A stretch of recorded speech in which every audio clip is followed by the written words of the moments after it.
are live. All right. Comedy Road is back. Comedy Road is back. I've taken a hiatus and moved to the Tri-Cities, Kennewick, Richland, Pasco. And I'm doing live things now with live people actually here in the studio with me. I'm honored to have the managing partner of Jokers, Atomic Bowl, what do you call the thing? Blast Arcade. The Blast Arcade. Jokers Casino. Jokers Nightclub. Jokers Casino and Nightclub, and kind of a sports bar too, because there's a lot of sports on. We got a big bar. Yeah, big bar, yeah. And then the comedy room, and then there's salsa dancing and all kinds of stuff, and DJ. It's the entertainment capital of the Tri-Cities. God damn it. And he's here in my apartment. I can't believe it, man. I landed this guy. And he does stand-up comedy. That makes me... Yeah, yes. Makes it even... Yes, he does. And he's a funny guy. And I don't think I could work for anybody... for what he pays, unless he was a stand-up comic. That's that person had a sense of humor. Every time I give him his check for hosting or just seating people, you have to have a sense of humor. Yeah, then you have to have a sense of humor to say thank you. No, Max is a great guy, and I really enjoy working with him and for him. And the fact that he does comedy makes the show so much better, because he understands you understand how a show should work and proper seating and all that good stuff. Because when I came down to Atomic Bowl in Richland, I didn't know anything about comedy. I mean, I knew bowling, I knew gambling. When was this? This was about 13 years ago. Okay. But the club was going then, and so I'd go to some shows now and then.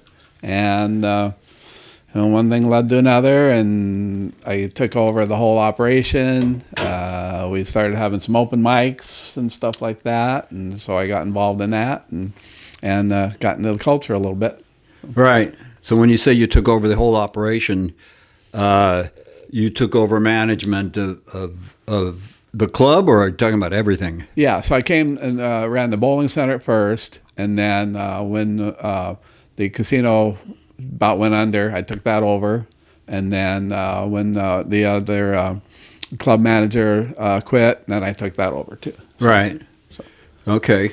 And I don't know where to go from here. This is it's all new to me. Yeah. So basically, I was learning things. I know one thing I thought of before this interview was some of the different styles of comedians that we have. Right. So we have people that do quite a bit of crowd work sometimes. Right.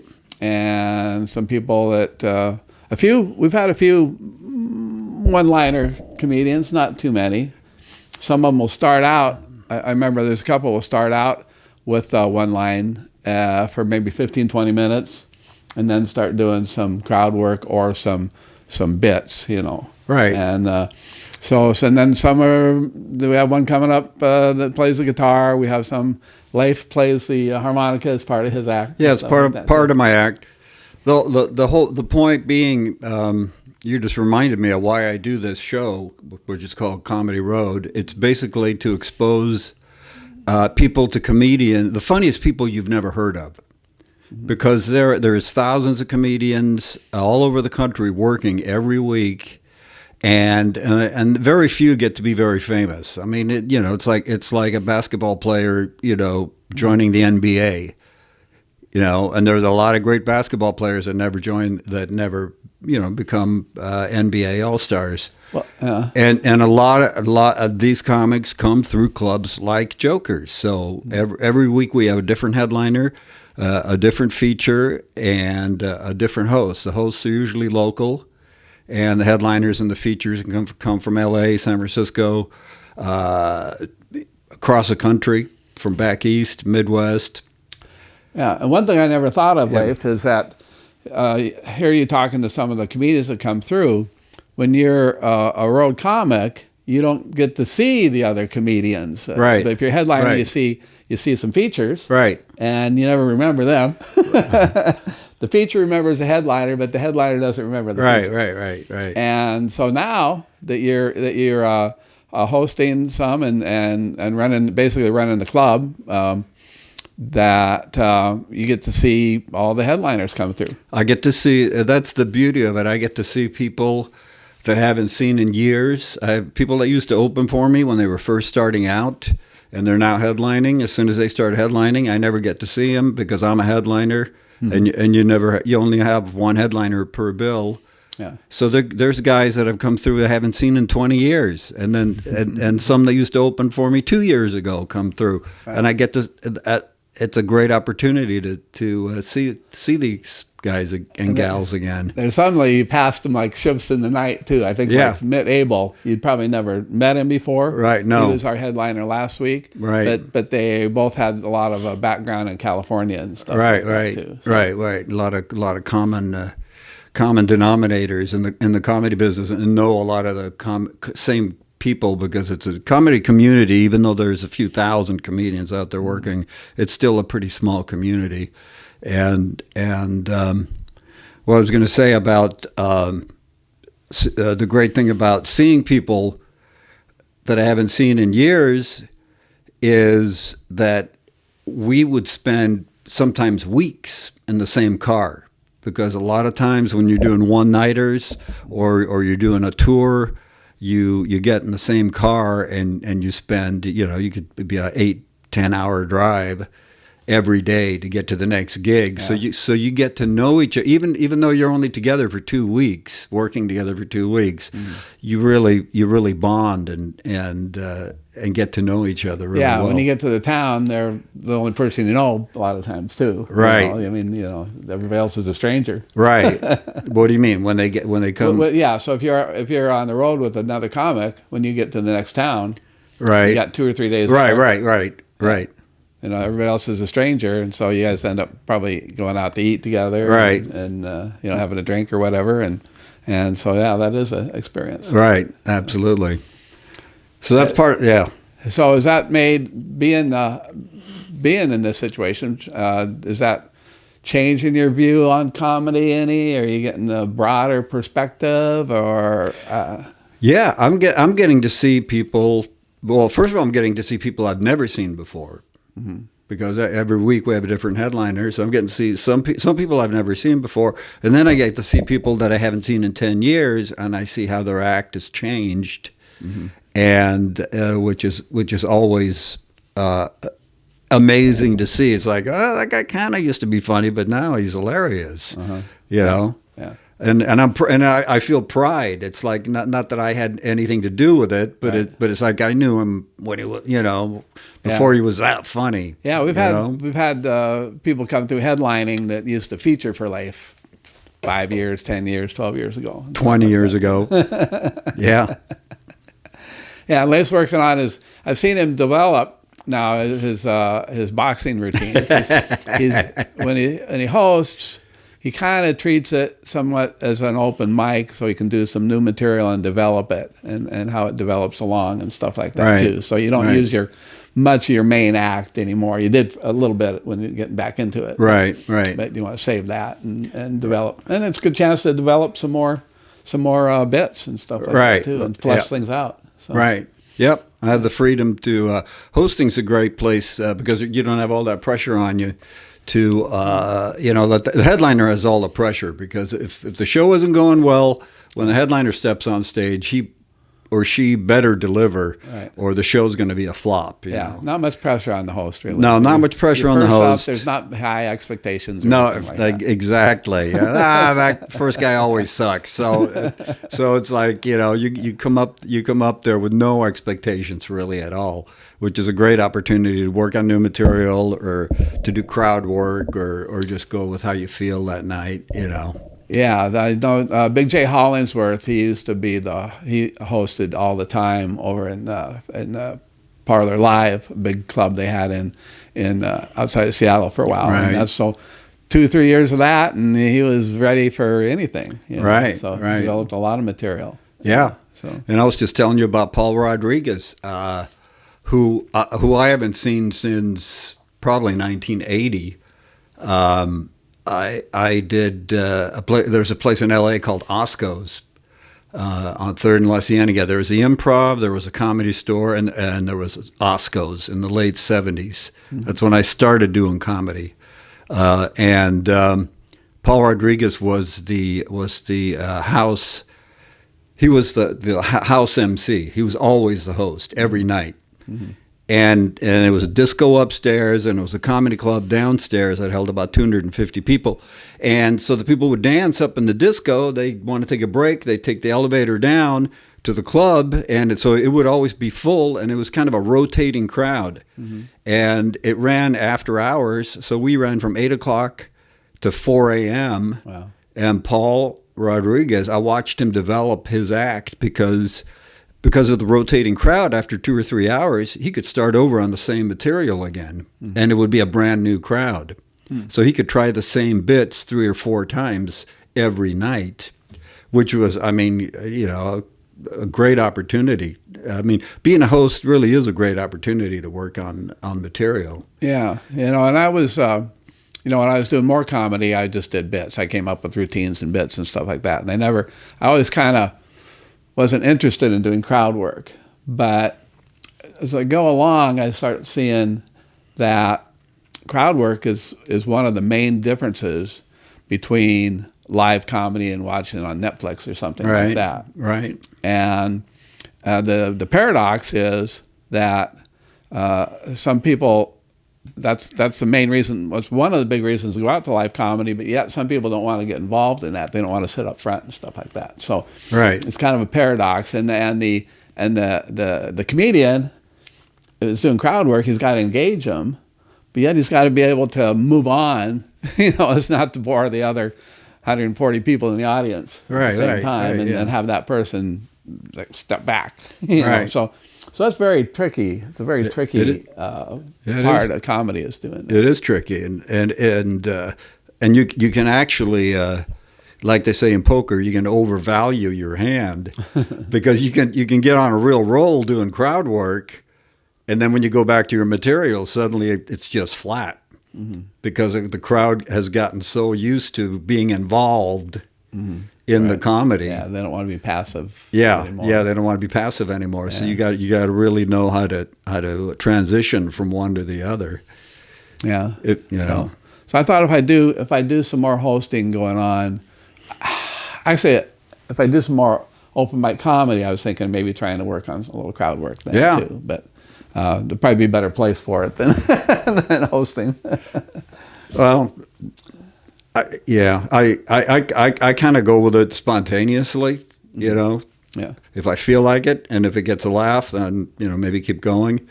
I learned that lesson from watching Bill Cosby. He threw out a line. He was on the Tonight Show, and I did it a long time ago. He threw out a line, and he got a laugh. And then you could tell that he was just throwing out. Then he threw out another one, another tag. And then as soon as he got to one that didn't get a laugh, boom, and went right back into material. Yeah. So it was like he used it he got as much out of it, that first line, as he possibly could before he went into his material. Thought that was interesting. Yeah. So, the headliner's got to fill our club like 50 minutes. And if you can keep the audience entertained for 50 minutes, you're doing pretty good. They can too. We get good headliners, man. It always cracks me up when people come to the door and say, "Oh, are they funny?" It's like, it's a comedy show. It's a professional comedy show. Yes, they are funny. Yeah, it's like going to a piano concerto, and it's like, does he know how to play the piano? Is he good? It's like, yeah. So we've had some real good ones. I don't know, lately there hasn't really been a bad show. Like, no, it hasn't. Now and then I used to like cringe sometimes, and I get. Yeah, and that can be a personal thing. I can cringe sometimes when the audience is laughing.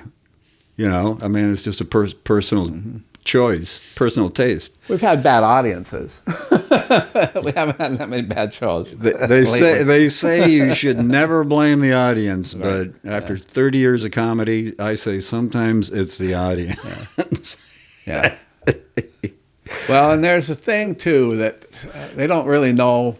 Most of our headliners, they don't know. I mean, there's some regular people that come quite a bit to the comedy club, and they maybe know some, but it's a little different than if you're going to see like Seinfeld in a big theater or a Chris Rock or somebody like that. Because I think if you're spending $50-$60 and to go out and see Chris Rock or even more some places, then you're really ready to laugh to get your money's worth. Some of our crowd, it's Jokers. But the brand is Jokers. It's not that headliner that night. Right. And so they come in, and it's more like, okay, make me laugh. Yeah. You know? So it's a different. But I've found, man, and I've been around to a lot of clubs over the years, and the people at Jokers are very accepting. You know, every now and then you get that crowd, but for the most part, they're very accepting. You can have the dirtiest comic in the world, and they'll love it. You can have the cleanest comic in the world, and they'll love it. That's one thing I enjoy about Jokers is the fact that you, and that's why I enjoy hosting, because I can throw out any kind of material, you know.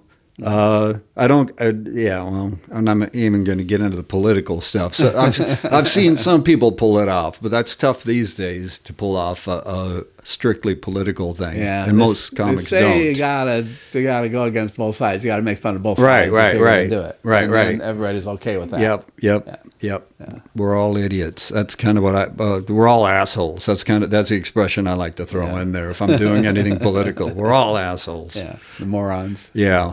So the Smothers Brothers bit. You know, there's some people with less clothes and some people with more clothes. Oh, some have more on and some have less on, and so it turns out the poor people are the less ons and the political leaders are the morons. Oh, right.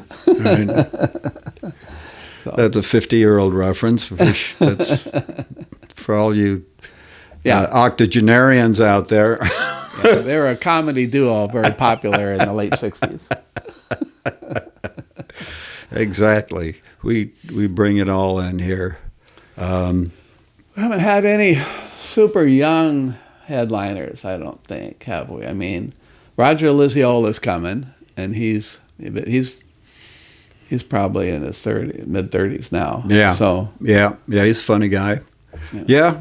And we had Jake Johansson. He was. Every now and then we get somebody that with a name that's been around and people recognize. Yeah, even with him, I had to tell everybody, he's set the record for being on Letterman 43 times or whatever. Right. Oh, okay. Yeah. Time flies. Letterman, when was he on? 10 years ago, 15 years ago? Yeah. Time flies, but funny never stops, you know. And that's the thing about comedy. It's you can work at any age, you know, as long as you're funny. Oh yeah, we've had some of the old road comics stand around in the Northwest for probably late 70s anyway. Right. So yeah, still funny. Yeah. So yeah. I think Susan Rice is getting. Yep, absolutely. Still out there. Hilarious. Yeah. Oh yeah. Making people laugh. Yep. Yeah. There's a few. We could name a lot of people. David Crow. I don't know. Have we had David Crow? Not for a long time. Really? Yeah. Very funny guy. Yeah. Very funny guy. I don't know if he's still doing comedy or not. So. David, if you're watching this, you need to get in touch with Max and let him know you're still doing comedy. Still doing comedy. That's a good act. Yeah. Yeah. Anyway, we could go down a ton of names, but there was also a bunch of new people on the scene. Mm-hmm. So anyway, this was just a brief introduction to comedy. What do I call this show again? Comedy Road. Comedy Road. Thank you. And this kind of backstage with the club owner, I guess. Yeah. Well, yeah. Yeah, I have a little different viewpoint than some of the. Yeah, what is your viewpoint? headliners. Basically, alcohol sales, right? Yeah, no, Yeah. that's what I look at. Yeah. Because we still only charge $10 at Jokers. We haven't raised our prices because of inflation. I raised our prime rib $1. the other Okay. day, though, so Okay. see, and leaves you money to drink. We'll get it. We'll get it eventually. We'll get your money eventually. So, Right. yeah, for me, it's all a business, but it's our brand too. Right. The comedy club is our brand. Even when we were losing money in it, I didn't, I cared, but still going to keep going because Right. that's our whole brand of our adult end of that business. There. Right. So, Right. And if you're not consistent, you're never going to make it. You can't. You got to be consistent, and you got to ride the waves up and down. Right now, we're up. This last month and a half, best I've seen it. Yeah, we've had to bring in extra tables, extra chairs. Yeah, it's the best I've seen it. Now we've gone to 2 days, Friday and Saturday, and before COVID, it was Thursday, Friday, Saturday. Right. Which even though Thursdays were weak, I kept it so the comedians would get a rare 3-day gig. That's kind of rare on that circuit. Right. And now and then we get a bachelorette party or something, and it'd make it all worthwhile. But the COVID gave me the final. Okay, we're going to 2 nights. Right. And that was great because that's makes my life a little easier. So you're not planning on going back to Thursdays? Oh God, no. No. God, no. I remember sitting there. I remember a snowy Thursday night. It just started coming down. It was about an inch and a half deep. Seahawks were on the Thursday night football game. Right. And I thought, God, is anybody going to come in here? Right. I think we got six people. And I thought, Right. Yeah. Many nights like that. So Right. I don't want to go back. Yeah. I like being there Friday and Saturday and having 90 people come in. Right. Way more fun for me. Yeah. And yeah. We probably even had more than that the last couple of weekends. But anyway. I think we broke 100 once or twice. Yeah. That's one night, though. Yeah, we've been over 100 for the weekend for Right. at least 4 or 5 weeks now. So I think that's about my break-even point. Depends how much I drink and how many prime ribs. But about 100 for the weekend. 60-40, 50-50, whatever. Right. So, sometimes the Friday crowds are a little bit tougher. They're like still tired from the weekend or whatever. Right. Their wife drug them out or something like that. They'd rather just go home and. Well, they're tired from work, and then they don't have that much time. By the way, the show starts at 7:30. We should probably mention that show starts at 7:30. So if you want to order food and stuff like that, it doesn't hurt to come a little early. Yeah. So we've been swamped lately, and we've had a little trouble getting the food out. But we're selling a lot of food too. Yeah. It's looking pretty good. So And we've got servers. Our revolving door servers are starting to settle down a little bit. Post COVID, we've gone through quite a few, but we're getting some hanging in there. So, right. Service is better. The comedy is better. The prime rib's still good. So it's a big commercial. Oh, yeah, it wasn't supposed to be a commercial. No, that's all right.